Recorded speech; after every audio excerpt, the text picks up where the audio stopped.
Yo guys, Samsung Galaxy S22 Ultra udah bersama gue sejak Februari kali ya pertama kali gue pegang. So, dengan pemakaian hampir 6 bulan, ini adalah smartphone Galaxy terlama yang pernah gue jadiin daily driver utama sejak mulai channel ini. In fact, ini adalah smartphone kedua terlama yang gue jadiin daily driver utama sejak 2017. Kenapa bisa begitu? Karena menurut gue sampai saat ini belum ada satupun smartphone rilisan 2022 yang bisa ngasih experience all-rounder seperti S22 Ultra. Tapi 6 bulan gue rasa cukup lah ya mempertimbangkan rilis-rilis smartphone yang akan keluar di paruh kedua 2022 ini. Saatnya gue lepas. Mungkin kalian bisa nebak lah, satu-satunya pengganti yang worthy buat gue untuk gantiin S22 Ultra ini adalah Xperia One Mark IV yang nggak rilis resmi di Indonesia. Tapi rasanya nggak afdol ya kalau gue nggak kasih review singkat penutup untuk masa-masa indah gue dengan S22 Ultra ini. Pas juga nih sama kalian yang mau ngangkat S22 Ultra warna baru yang kabarnya mau rilis nih ntar lagi, biar tahu juga pemakaian jangka panjangnya seperti apa. Oh ya, gue nggak akan cover semua lagi di video ini, cuma highlights impresi long term gue aja. Buat yang mau nonton review lengkapnya, monggo klik linknya di kanan atas. S22 Ultra 6 months later, let's go.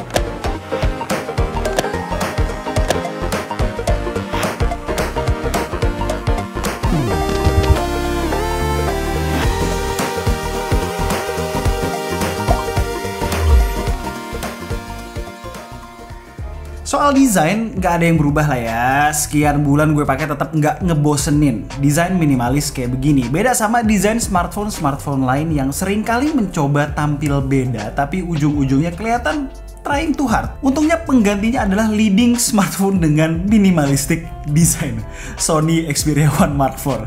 So, potensi kangennya gue udah diminimalisir nih. Selama 6 bulan ini, desain S22 Ultra nggak pernah fail bikin teman-teman ngelirik dan terkesima. Curve depan belakang, metal frame, glass back dengan finishing matte sempurna. Belum lagi ketersediaan case yang berlimpah, cuma kalah sama iPhone. Bikin gak pernah bosen gue pakai S22 Ultra ini. Balik ke depan, sampai pertengahan 2022 ini belum ada layar smartphone yang bisa memuaskan mata gue lebih dari Galaxy S22 Ultra ini. Gede, cuma tetap tajam dengan resolusi 2K, refresh rate tinggi yang bisa menyesuaikan konten, warna yang punchy namun pas nggak lebay, dipakai ngapain aja no problem at all. Jangan lupa, maksimum brightness-nya pun mantep banget di pemakaian outdoor. Yang paling penting buat gue selama ini dari layarnya adalah S Pen support. Entah berapa kali workflow gue benar-benar kebantu dengan S Pen ini. Dari mulai tanda tangan kontrak, ngebrief editor, koreksi script, dan lain-lain. Hal ini yang bakal sulit tergantikan. Tapi gue ada feeling kuat dalam waktu 1-2 bulan ke depan bakal hadir penggantinya dalam bentuk Galaxy versi origami. Ngerti dong apa? Pada saat review di Maret awal, gue bilang 8 Gen 1 di S22 Ultra ini sedikit berbeda karena throttling yang agresif. Well, nggak lama setelah itu muncul update dari Samsung yang mengizinkan kita menonaktifkan game optimizing service yang bisa bikin throttling jadi nggak terlalu agresif. Sejujurnya gue jarang sampai matiin GOS ini ya, karena untuk game yang gue mainin daily itu LOL Wild Rift, matiin GOS malah jadi cepet panas nggak penting, secara performa nggak di manage dengan ketat, jadi di loss-lossin aja gitu, padahal untuk game itu nggak butuh performa selepas itu. Jadi gini perbedaannya menurut analisa gue, koreksi ya kalau gue salah. GOS itu ngeset maximum performance berdasarkan kebutuhan game untuk menjaga suhu. Ibarat sebuah game butuh performa 50 misalnya, GOS ya kasih segitu, nggak ngasih terlalu berlebihan. Secara kalau lebih kan buat apa ya? Bikin panas iya, bikin tambah kenceng juga enggak. Sementara kalau GOS off, parameter melanin performa tuh bukan gamenya tapi lebih ke suhu. Jadi nggak pandang bulu gamenya apa, bakal digas sampai suhu tertentu, baru setelah nyampe titik itu bakal throttling. Gue pribadi tetap nyalain GOS on sih ya, biarin device yang memutuskan limit performa di awal demi stabilitas performa dan ketahanan device long term. Oh ya, sekedar info, di Genshin Impact by default S22 Ultra kasih limit FPS di 50 supaya menjaga suhu bahkan ketika GOS dimatikan sekalipun. Untuk mengembalikan semuanya ke maksimum settings, bisa download Game Booster Plus via game plugins dan set manual rata kanan untuk graphics quality dan frame rate-nya. Konsekuensinya ya FPS yang bakalan lebih nggak stabil setelah dipakai sekian lama serta suhu yang tinggi. Yang rada aneh justru di Apex Legends nih. Di handphone 8 Gen 1 lain kita bisa pilih opsi grafis ultra dan FPS Extreme HD, which adalah 60 FPS. Di sini kalau mau 60 FPS harus graphics quality-nya normal. Seinget gue dulu nggak gini deh. Ini sejak kapan ya? Di luar gaming jelas gue nggak punya masalah dengan performa S22 Ultra di keseharian ya. Smooth, suhunya sewajarnya Snapdragon 8 Gen 1, lebih dari cukup buat semua kegiatan yang gue lakukan. Gue cuma mau menekankan betapa beruntungnya kita yang dapat versi Snapdragon 8 Gen 1 di Indonesia, karena kalau lihat forumnya di XDA yang banyak banget komplain adalah yang versi Exynos-nya. Seperti di video yang udah pernah kita buat bulan lalu, kayaknya memang ini adalah saat yang tepat mengembalikan Exynos ke drawing board dan menjalankan complete redesign supaya ketika sekian tahun lagi kembali bisa improve lebih signifikan lagi. Next, kamera.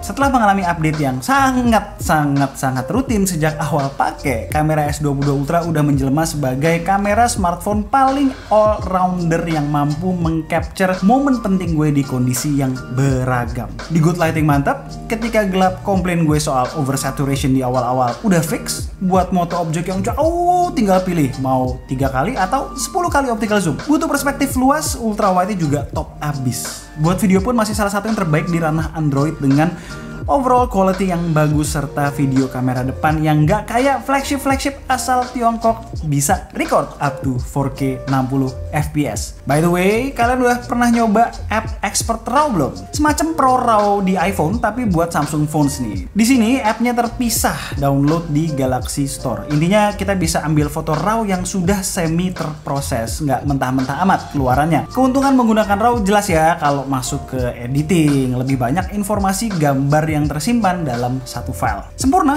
Belum. Masih ada beberapa improvement yang gue harapkan di seri S23 nanti. Yang pertama, main kameranya nggak usah se-wide ini dong. Ketika moto orang jadinya ketarik-tarik gitu kan ketika objeknya tidak berada di tengah frame. So gue akhirnya lebih sering moto orang dengan lensa 3 kalinya yang notabene punya sensor sedikit di bawah main camera kualitasnya. Hal kedua, sebetulnya ini bisa di-fix dengan software update. Di beberapa kondisi, hasil fotonya over contrast maupun over sharpen. Jadi shadow-shadow di muka berasa terlalu pekat aja. Mudah-mudahan segera di-fix nih. Lanjut, soal baterai dengan 5000 mAh dan power sengebut ini rata-rata gue bisa dapat 6 jam screen on time kalau including gaming sejam, campur-campur 50-50 wifi mobile data, pemakaian utama buat sosmed, maps, streaming lagu maupun video, dan lain-lain. Ini pemakaian gue ya, mungkin kalian punya experience beda-beda kan, pemakaian setiap orang nggak sama. Selama ini gue ngecharge pakai charger Atmic 45 watt. Yang ini nih, secara nggak dapet charger kan dalam box. Ngecharge dengan super charging 2.0 ke trigger bisa ngisi full dari kosong sekitar sejam.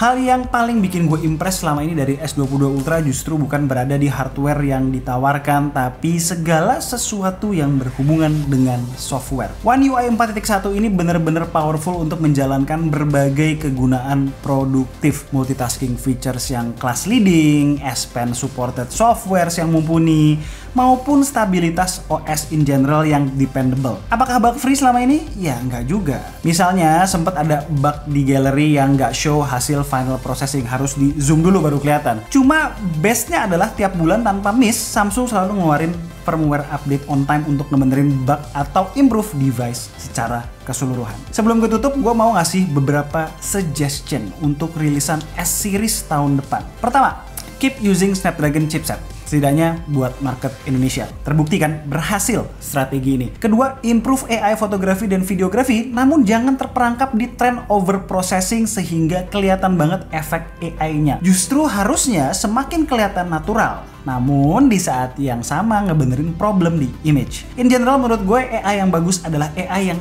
gak bikin usernya ngeh dia ada. Ketiga, please dong jangan hapus kodek Bluetooth aptX adaptif dari smartphone Samsung. Minimal yang menggunakan chip Snapdragon. Gue tahu Samsung trying to push kodek scalable-nya yang cuma available di TWS Samsung. Cuma faktanya kan banyak juga yang lebih pilih TWS aptX adaptif dan akhirnya nggak bisa pakai ini di handphone Samsung.